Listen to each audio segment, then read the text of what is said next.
Morning, here we go again. We now have a new high definition CCTV setup. It was too big to fit into the old camera trap, so we now have a new camera trap which I made out of a meter box. There's the batteries, there's the new box. The audio recorders are on top now because the DVR is making a noise. It's humming. Anyway, so over the last 6 years I've found out that they're peaking at my gear when I leave. And more recently, I've found out that if we tie our stuff to a tree, they'll peek from behind. So we're trying to catch them peeking. So everything else is irrelevant. We don't need to know anything else about them. They're curious, they're peeking. We're trying to catch them peeking. We now have a high definition setup. Let's see what happens.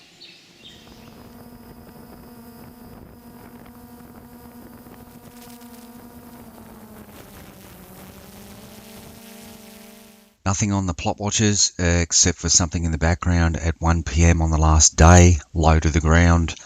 In one shot it looks like the rear end of a small pig, but in another shot it looks like a black face with grey hair surrounding it. I suppose it could be anything. The interesting part is that when I arrived to pick up the gear, 2 minutes and 50 seconds before I come into the view of the cameras, something was in the same area and moving away from me and heading south quickly enough to be a blur. The other camera caught it as well.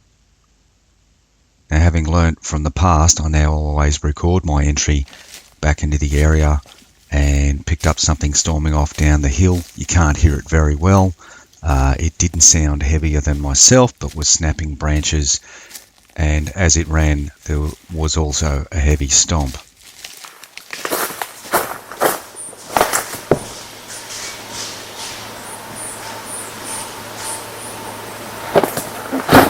The unfortunate part is that the CCTV video cameras don't have as wide a view as the plot watchers, and a camouflaged leaf I had on the rig folded down and obscured the view, making it impossible to see what it was. Not to worry, we'll just have to persist. The audio recorders picked up a lot of stuff on each night. We picked up the high-pitched ascending calls, and just to let you know how rare these calls are, I've collected around 7 of these calls in almost 7 years, so they're quite rare. This one's from Tuesday, very early.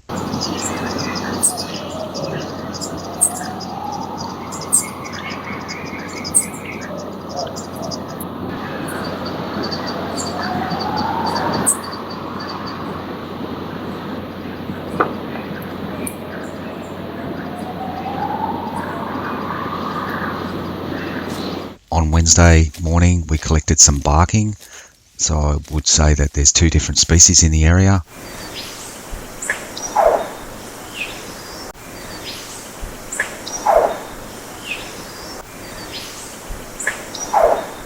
On Thursday morning, very early, more ascending calls.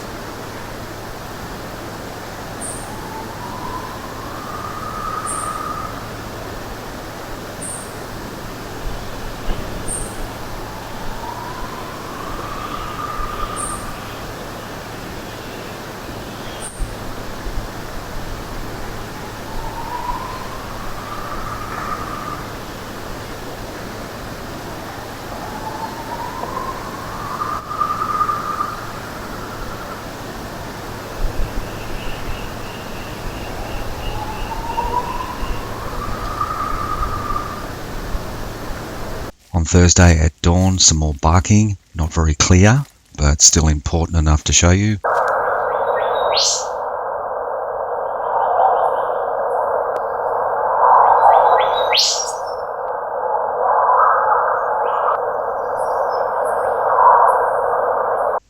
At around 4 AM on Friday, we collected wood knocks from a distance. Again, it's been cut from around 30 minutes. It could be people, and I guess we'll never know what it is.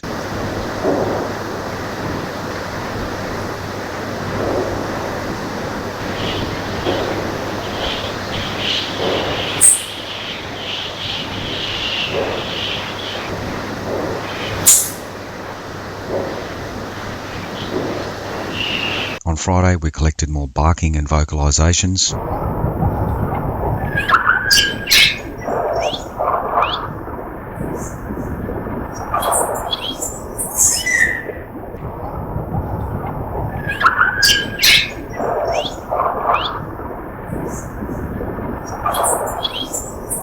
So all the electronics worked as I hoped they would, the 4 high-definition CCTV cameras recording the entire week, and this is an example of how far we can zoom in. I was hoping we might catch some peaking from that area. Anyway, we now need to persist to get what we're after.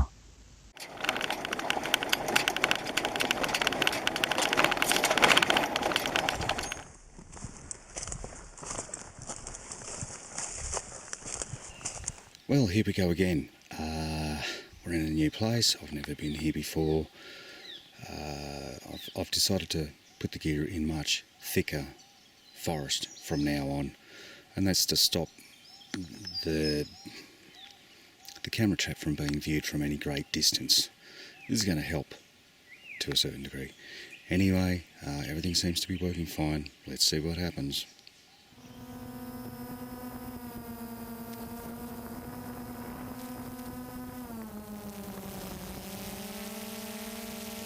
A few minor technical problems, but everything is running properly. Nothing on the video cameras, but I had a moment of excitement when we caught this on the plot watcher. I thought that had to be them peaking, but it was just a bird. That means that a percentage of what we've caught in the past wasn't what I thought it was. And this is why I keep saying might be, could be, and sounds like. The good thing is we can now check on the video footage to see what's what. 10 minutes after I left, we had something run past the setup on the wrong side.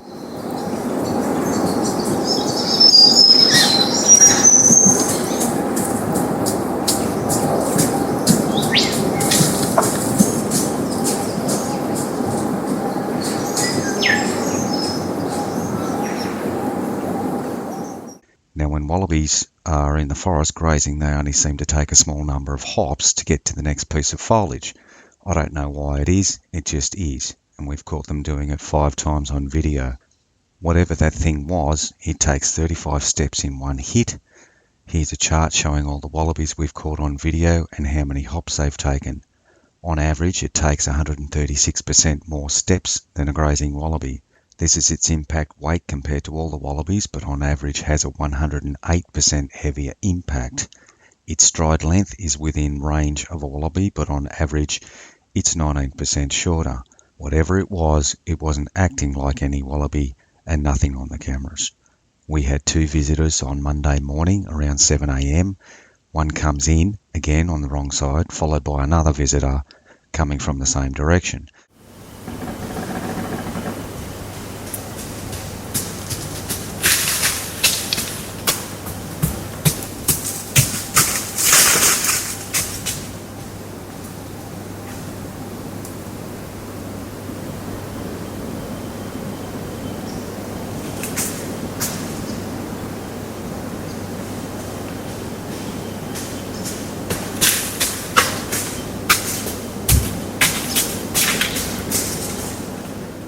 The first subject takes 29 steps, which is on average 125% more than a grazing wallaby. The thing is, its impact weight is nowhere near a wallaby and has on average 191% heavier impact.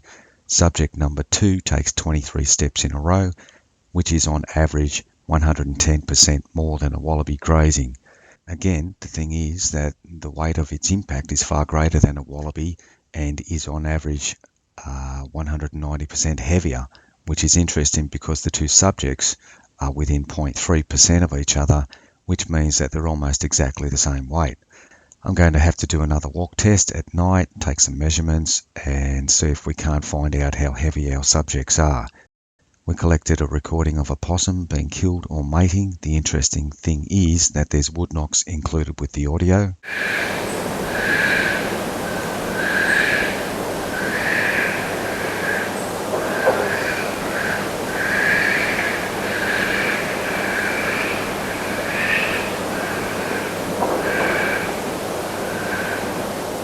And we've caught another vocalization that sounds like territorial barking.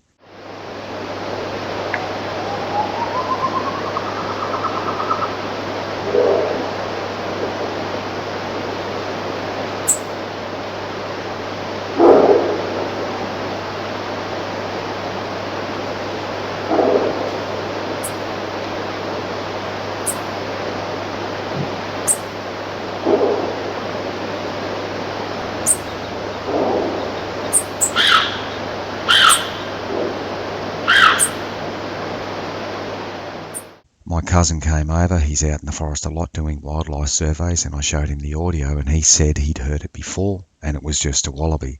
So I sent the audio to a wallaby expert and that person said that it was more likely to be a koala.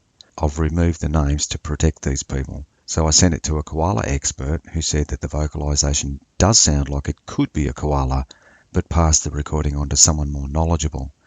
That person said, "I'd love to say yes to this, but I think it's unlikely. The interval between grunts feels to be a bit long." Now apparently koalas are extinct in our area, but I did catch one on audio years ago. This is a koala.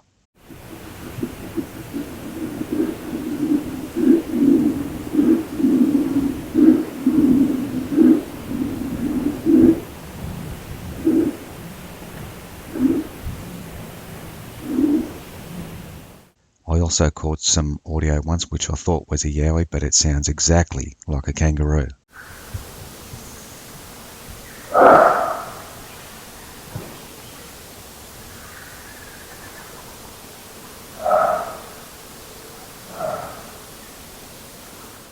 This is a possum.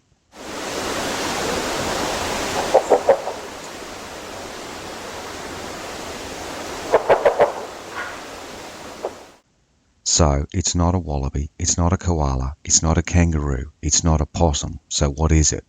I'm 99% sure we're on the right track with the vocalizations, but I'm happy to be corrected. Let's try again. So I went out into the forest just before dark and recorded myself walking across the front of the audio recorder at intervals of 2 meters all the way up to 20 meters. The results were a bit of a surprise because my footsteps and impacts were recorded much clearer due to the lack of daytime ambient noise. Despite being only 2 meters away from the audio recorder, I still couldn't reproduce some of the heavy impacts we're seeing in some of the audio recordings. The new test showed the impact frequency started dropping off between 12 and 16 meters because the audio recorder couldn't technically pick up all the details after that distance. The lines on the right hand side of the chart are going up, which means the audio is getting quieter. After measuring 68 separate data points within a 14 meter frequency boundary, I added them together and came up with an average frequency of 137 Hz. So 137 Hz equals my average impact weight, which is 73 kilos. In my first ever recording of a yowie vocalizing and walking, the weight of the subject can now be estimated, and so can the stride length. This is the recording.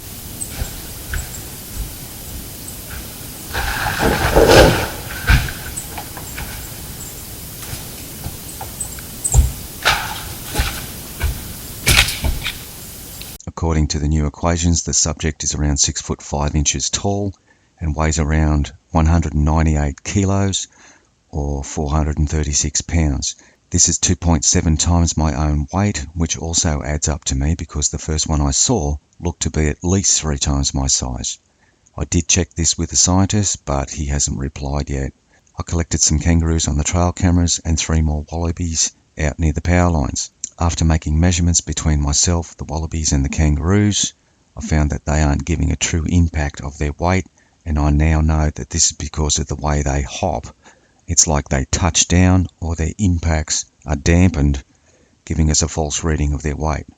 So we know the rough weight of a kangaroo and a wallaby, and I can still use that information to identify subjects. More importantly, we can now compare my known impacts to unknown subjects and use the wallaby and kangaroo information as a guideline. Well, there's a couple of things we do regularly on a Saturday morning that I want you to be a part of if you're organising it.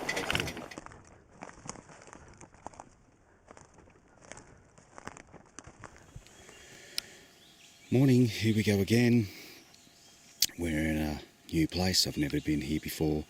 There's the gear down there. My main concern this week is the heat. It's summer here and I hope it doesn't cook the electronics. Anyway, if it does, it does. Righto, see what happens.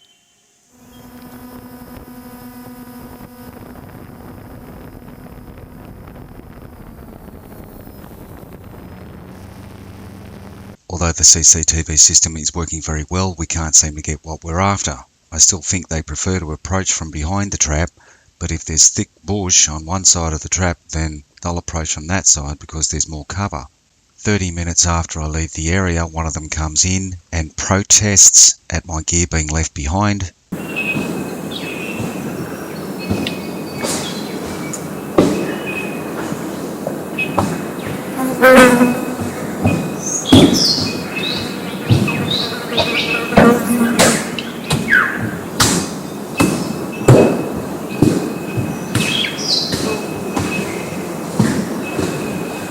On the second day at dusk, we had a call which we've heard before in other locations.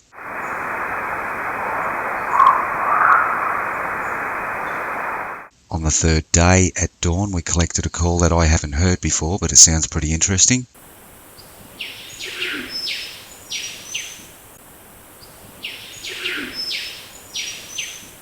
We also collected another call that I haven't heard before. Sounds like it's from the same subject.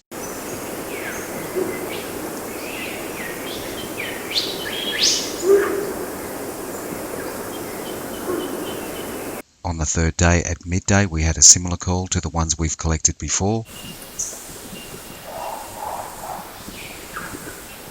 On the sixth night, we had a visitor to the trap, and you don't have to be a rocket scientist to see that it's way heavier than me.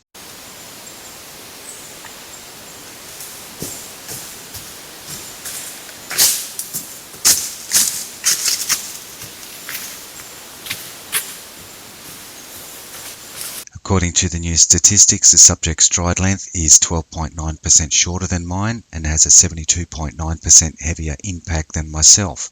If that's them, then he or she should be around 4 foot 9 inches tall and weighs around 126 kilos or 277 pounds. That's 1.7 times my own weight. These figures aren't going to be exact, but they should be in the ballpark. I believe that these creatures are running past our trap in the middle of the day 4 times in the last 2 outings, which means to me that they don't know what the trap is. I might have to build another 360-degree trap, but this time using CCTV cameras. This may take some time. Take care if you're on holidays, and I'll see you sometime next year.